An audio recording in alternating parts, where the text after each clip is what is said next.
Ето хора, този клип ще го кача специално в YouTube, за да мога да покажа на хората как да си направят монтаж за толстолоб.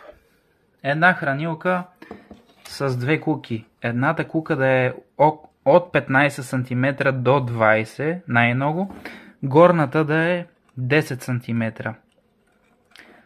Те, повечето толстолопи се ловят на долната, защото захранката пада надолу и те от тук смукат и се хващат. Тук нагоре ви трябва по-дебел конец. Може да си вземете 0,80, за да не ви се гърчи, като за сом, например. Казвате, там 3 метра може да си сложите и го връзвате после за кордата. С вирбел с карабинка, втори номер, голяма. Тук преминаваме към тапата. Светеща тапа използвам